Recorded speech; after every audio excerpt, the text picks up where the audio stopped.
cool. I've been in Where Florida for 10 years. Oh, So okay, it's cool. So, like, it's now you're native, but yeah, yeah. well, it's just like, I love Florida. I love everything about it, and I don't want to leave. Like, this is where I want to put my roots down in, Very and cool. just, it's your Jurassic Park of the US. It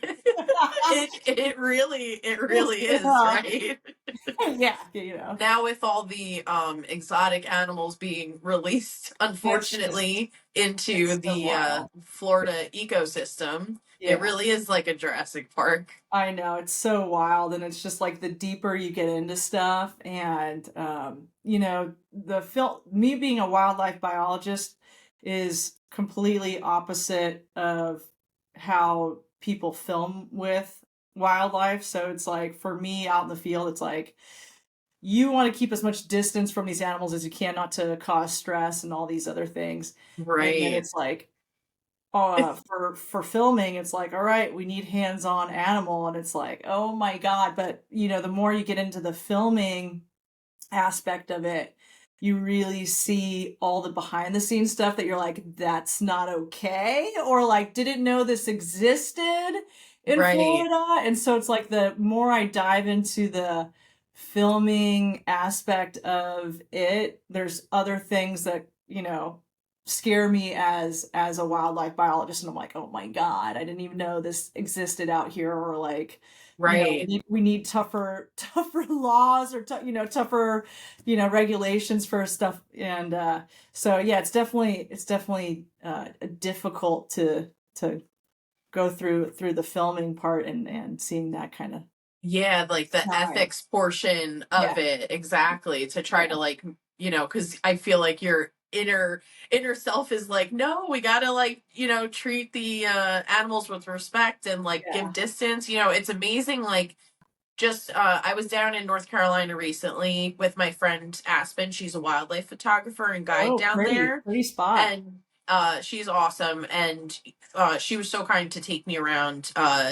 I think it's National Alligator uh, Park Preserve. I always get them kind of mixed up, but down there, that's where the wild red wolves are.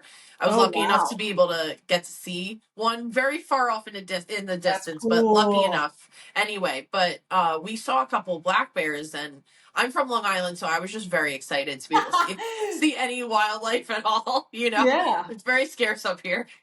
Well, it's like, um, they say the black bears aren't that big, and then you see them, and you're like, liars! They y- are big. They do get no, huge. they're big, yeah. And these guys were very well, like, I mean, obviously no one's feeding them, but they take care of themselves. They're very well fed and chunky and big. But we were in our car and we pulled up to a bathing black bear, and then Wow. there was like a group of people that came up and like got out of their cars and started like going back and forth and just being disturbing. I think that like having this kind of focus on like ethics, I think, is really important, especially when we're trying to bring awareness to animals and hanging out with animals and just being around them, but not disturbing them either. Yeah, it's tough, because even like, as a wildlife biologist, sometimes my job is to go and mess with the animal for data. But it's like, Yeah. there's a lot of professional photographers. Like, I talked to a Nat Geo guy, and he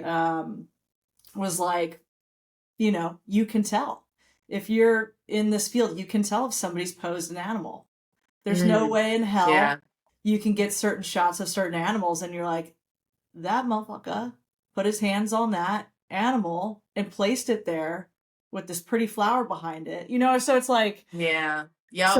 it is sad to have to see that kind of side of it. But that is Yeah. why I do appreciate who I film with. And so, like, Brave Wilderness, for instance, is me seeing a lot of other people filming. They are just so legitimate when it comes to the all the different background checks that they do on these places that they film with people, Right. and Yeah. like the That's ethics awesome. behind it. And Coyote Peterson, who is the owner, operator, and host of that show, he has a secret weapon, and his secret weapon is his Florida wildlife biologist Mario Aldecoa, Mhm. who is another host on the show. But Mario has come up in that field, in that of, alligators and reptile field here in Florida, Mhm. and knows who's legit, who's not legit,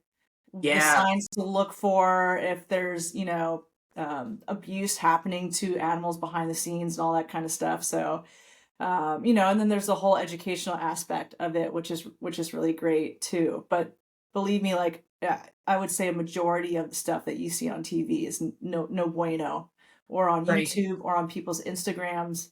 It's like 80% or more is just like, I'd say way more than that is, there's some shady stuff going on. It's not okay. Right. And sadly, Instagram has completely um, pushed people to want to have an exotic animal, in to create money and popularity on Instagram. And then more people are wanting to have those animals and realizing that those animals are horrible pets, but that they also play Right. a, huge role in where they come from, and are destroying biodiversity somewhere else around the world. So I Right. recommend people not getting pets other Yeah. than a cat or Yeah. dog. So, Right. It's interesting. I had David Ian Howe on a couple episodes ago, and he studies ethnocenology, which is the domestication of wolves to dogs. And it's like dogs were built to be your best friend. And yeah, there's so many of them that need help out there. And, you don't need like necessarily something like, because, and then also I was talking to, Harry Turner, on the flip side of that is that a lot of he raised two ocelots and one successfully back into the wilds. wow, um and he was saying that he got that ocelot because people, the loggers will take down the trees in the Amazon, yep, and then those cats or other animals would be in the tree, and then they'll take them to sell them into the wildlife trade.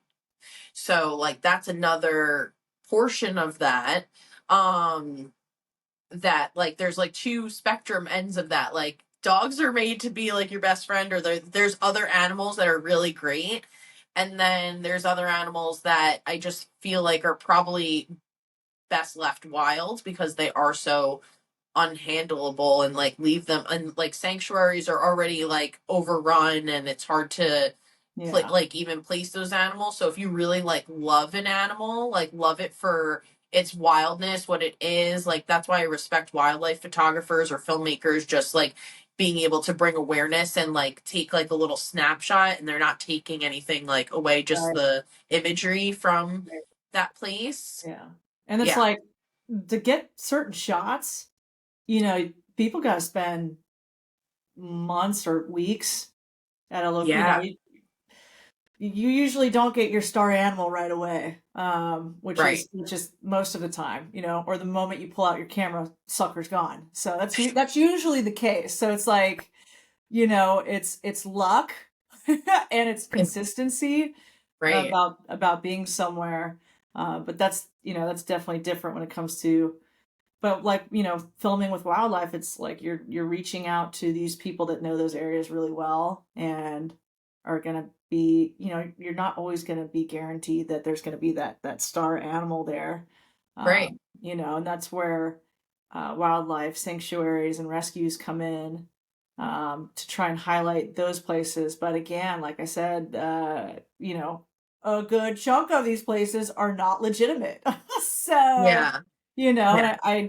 it's sad to say that, but it is so easy to get a permit Mm. and to have these different classes of animals out Yeah. here. It's scary. It is so scary. It's just, it blows my mind that it's that easy for people to do it. And, these are not professional people. These are people that just think that they're doing, some of them, a good chunk of them probably think that they're doing something good. Sure. A lot of them are almost like a hoarder, where they collect an animal and then they continue collecting animals. And like that's what I've noticed is like a lot of them are more hoarding than anything Mm. and taking on more animals. And you know, these sanctuaries should not be that big for, especially if it's usually one person. It's like, and then trying to get Mm. you know, someone to volunteer. Who wants to go Right. volunteer to pick up, you know, shit? Nobody wants to go pick up shit or Right.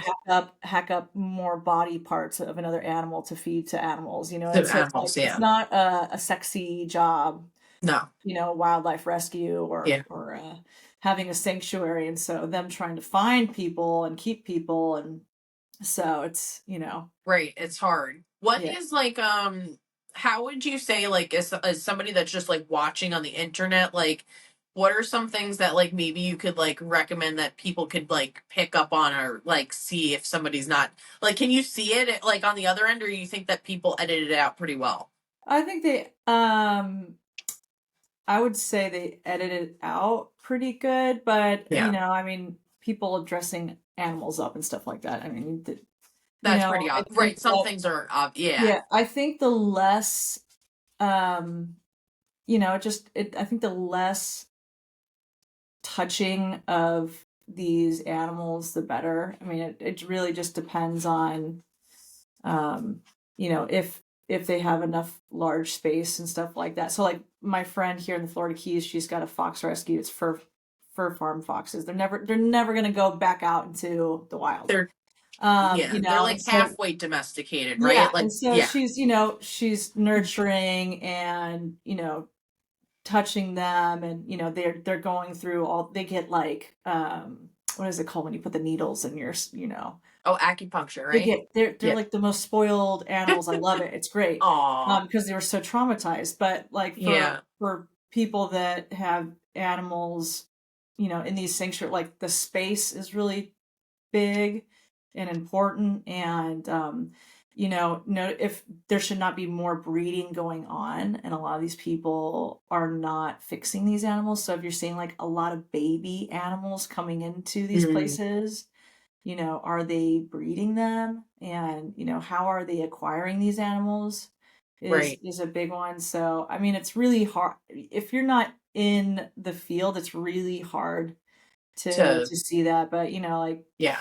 a good enclosure is really great, like, you know, having that. But space is what's necessary for these animals, and it's just, so it's just, it's tough for people to pick up on it Yeah. unless you're really there, Absolutely. because It's people nice really that do. there's Yeah. and people that are doing the right thing, like you guys should be like rewarded too, like just like I don't know, people that do the right thing, I feel like and do the right thing for the animals, like, it's important to bring like awareness to them because they do such hard work, especially in these sanctuaries and like trying to bring awareness and everything like that to them too. Yeah, it's hard. And like, you know, my friend, she's in the fox rescue. So like there's a lot of other fox rescues. And so she can pick up on things that she's like, there's no way in hell, you know, I know how they actually really got that.